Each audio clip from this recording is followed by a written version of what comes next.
En el vasto escenario de la vida, el humor emerge como el actor principal que ilumina nuestras experiencias diarias, desde la sutil comedia cotidiana hasta las bromas, desde las más simples hasta las más elaboradas.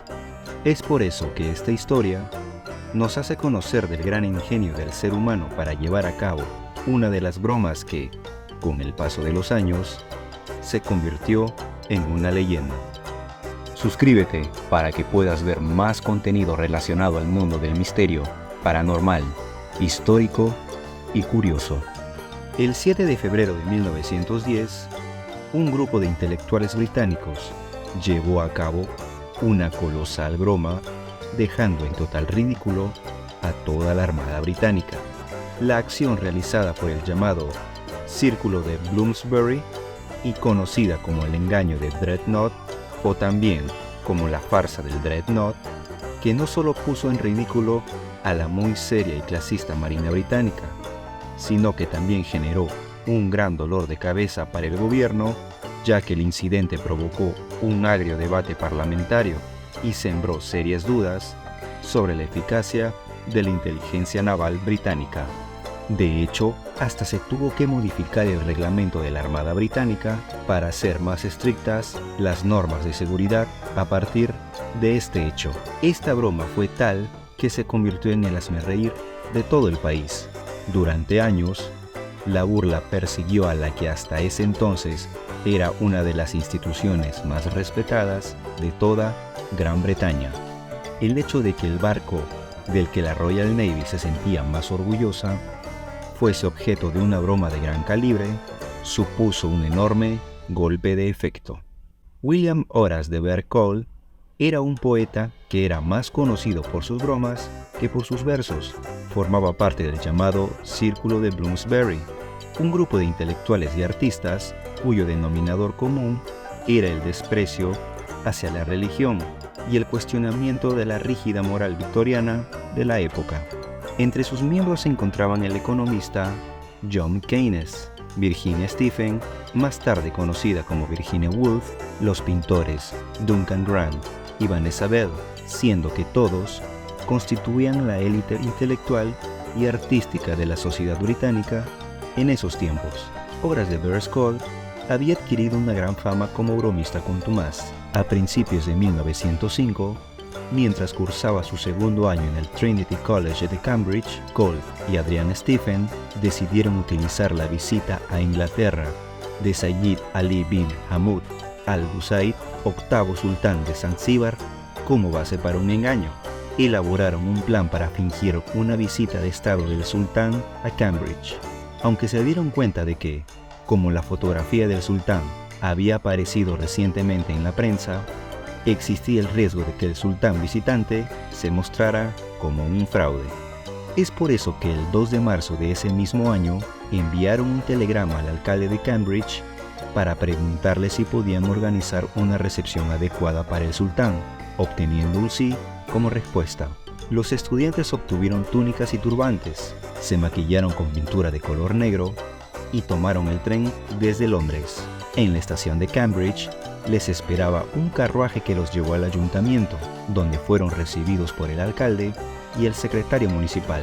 Tras una breve recepción, se les llevó a recorrer la ciudad, incluidos algunos de los colegios universitarios. Durante su recorrido, los bromistas fueron vistos por algunos de sus amigos y otros conocidos que no los pudieron reconocer. Después de menos de una hora, exigieron que sean regresados a la estación, pero como no querían volver a Londres, cuyo regreso les habría supuesto infringir el toque de queda universitario de las 22 horas, al llegar a la estación, salieron corriendo rápidamente por una salida lateral y tomaron 2 taxis para ir a casa de uno de los amigos, donde volvieron a vestirse con el uniforme de estudiantes. Al día siguiente, Cole concedió una entrevista al Daily Mail sobre el engaño. La historia apareció en el periódico el 4 de marzo de 1905 y se repitió en los periódicos locales. La Street James Gazette consideró los hechos una broma de lo más audaz. Luego de este bochornoso incidente, el alcalde quería que los estudiantes implicados fueran expulsados, pero el vicerrector le convenció de que eso dañaría aún más su reputación. La mayoría de las bromas que realizaban siempre iban dirigidas contra cualquiera que ostentara algún tipo de autoridad, y sus blancos preferidos solían ser los políticos y los miembros del parlamento. Cole planteó repetir la broma del sultán de Zanzíbar, pero esta vez el objetivo sería mucho mayor, nada menos que el buque insignia de la Royal Navy, el HMS Dreadnought. Este barco era la joya de la Marina Británica, desde que se votó en 1906. Con una tecnología muy avanzada para la época, fue el primer acorazado en desplazarse exclusivamente por turbinas de vapor, contando con armamento pesado de calibre único, lo que constituía una importante novedad para la época. Es por tal motivo que ese fue el siguiente objetivo de los bromistas, liderados por Horace de Burgh. El día elegido fue el 7 de febrero de 1910. El grupo de bromistas se preparó a conciencia para el gran engaño. Los implicados en esta ocasión fueron el poeta Horace de Burgh, la escritora Virginia Woolf, el psiquiatra y escritor Adrian Stephen, hermano de Woolf, Guy Ridley, el autor y naturalista Anthony Buxton y el artista Duncan Grant. Todos ellos se vistieron con turbantes y chilabas, oscurecieron su piel usando betún y se colocaron barbas y bigotes postizos. Woolf incluso tuvo que cortarse el cabello para hacer más creíble el disfraz. El principal defecto de los disfraces en esa época era que el maquillaje se estropearía fácilmente en caso de que los invitaran a comer o beber, o de que lloviera, como finalmente sucedió. Así, ataviados de todas las prendas, se dispusieron a hacerse pasar por el príncipe abisino Musaca Ali, con su corte recién llegado al país en visita oficial. El grupo se presentó en la estación de Paddington, donde Cole afirmó llamarse Herbert Cholmondeley y pertenecer al Foreign Office. Allí solicitó que se les facilitara un tren especial para que la comitiva pueda viajar a Weymouth, cerca de donde se hallaba el Dreadnought. Tan persuasivo debió ser la actuación de Cole que el jefe de la estación les facilitó un transporte VIP para ellos solos, además de la intervención de un cómplice cuya identidad nunca se llegó a descubrir, el cual apresuró en enviar un telegrama al Dreadnought avisando de la llegada del grupo para hacer una visita guiada de cortesía al buque. El telegrama iba firmado por Charles Hardinge, subsecretario del Ministerio de Relaciones Exteriores, quien no se enteró de ello hasta varios días más tarde. Cuando el tren llegó a su destino, la Marina ya los esperaba para rendirles los honores. Se les recibió con una gran alfombra roja, una banda de música y una guardia de honor a la que la comitiva pasó revista. Un coche les esperaba para llevarlos al puerto, donde fueron recibidos nada menos que por el comandante de la flota, el almirante Sir William May. Se tocó el himno de Abisinia, pero como no pudieron encontrar una bandera de ese país, se izó la de Zanzíbar. Una vez realizados los honores, fueron conducidos al barco. Mientras la comitiva lo inspeccionaba, hablaban entre ellos en un idioma inventado, que mezclaban citas de Homero y Virgilio en griego y latín, y mientras tanto una frase se repetía con frecuencia cuando los supuestos príncipes querían expresar admiración: bunga, bunga. En el transcurso de la visita comenzó a caer una ligera lluvia, lo que provocó que el maquillaje empezara a correrse. Además, a Buxton se le había despegado el bigote postizo tras estornudar fuertemente, aunque pudo recomponerlo sin que nadie se diera cuenta. Increíblemente, nadie parecía percatarse de la farsa. Cole convenció al almirante de que la visita continuara en el interior del barco. Tras otros cuantos bunga bunga, los príncipes hicieron la petición de unas alfombras para rezar en dirección a la Meca e impusieron falsas condecoraciones a algunos de los miembros de la tripulación. Después de 40 minutos de la broma, la comitiva abandonó el buque al son del God Save the Queen y tomó un tren de regreso a Londres. Para redondear la faena, Cole pidió a uno de los responsables del tren que le sirviera el almuerzo a los príncipes, aunque eso sí, los camareros solo podrían llevar guantes blancos. Aunque uno de los oficiales presentes conocía personalmente a Cole y a Virginia Woolf, este no los reconoció.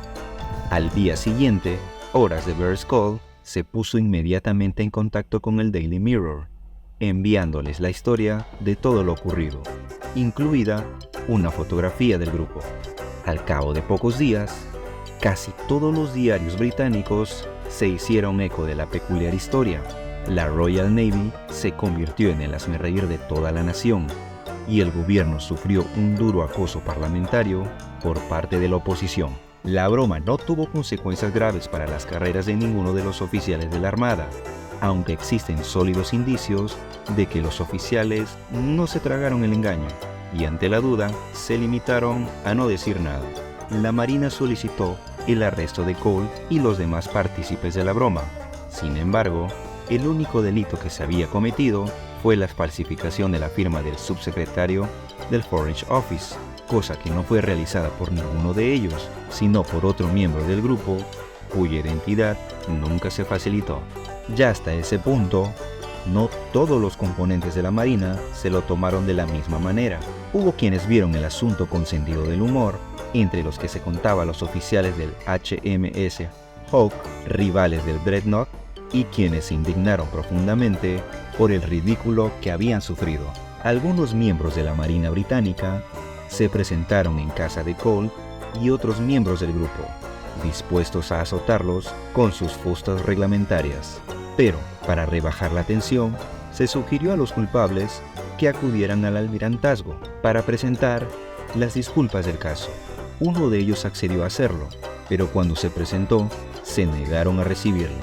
Al poco tiempo, la expresión bunga bunga se hizo extremadamente popular, llegando a componerse canciones sobre ella y la gente se lo gritaba satíricamente a los marineros en las calles. Años después, cuando el verdadero príncipe de Etiopía, Haile Selassie, visitó Gran Bretaña, enorme fue su asombro cuando veía grupos de niños que lo seguían y gritaban bunga bunga a su paso. Además de sentirse muy sorprendido cuando solicitó visitar las instalaciones de la Royal Navy, siendo su petición rechazada por el almirantazgo, quizá temiendo que la prensa recordara el incidente y pusiera de nuevo en ridículo a la Armada. Años después, en 1915, durante el inicio de la Primera Guerra Mundial, el HMS Dreadnought logró embestir y hundir al submarino alemán SM-U-29, y entre los telegramas de felicitación que recibieron por la gran hazaña, había uno que a tono de burla decía bunga bunga. El hecho de que un grupo de intelectuales, rompedores de los principios culturales y estéticos de la época, llevasen a cabo una afrenta de este tipo contra la Royal Navy, una institución marcadamente clasista y rígida, es de un gran interés desde el punto de vista cultural, como significación de la liquidación de los valores victorianos de búsqueda, ante todo, de la respetabilidad social, la moralidad represiva o las actitudes aristocratizantes. En cualquier caso, las ideas contra la violencia, el imperialismo y la crítica a la sociedad victoriana eran rasgos característicos del Círculo de Bloomsbury, siendo este el marco en el que el grupo se implica en la acción, ridiculizando una institución con las características y carga simbólica que la Royal Navy tenía en esas épocas. Espero que este video haya sido de tu agrado y muchas gracias por tu preferencia. Nos vemos en una siguiente emisión de Sucesos Icónicos.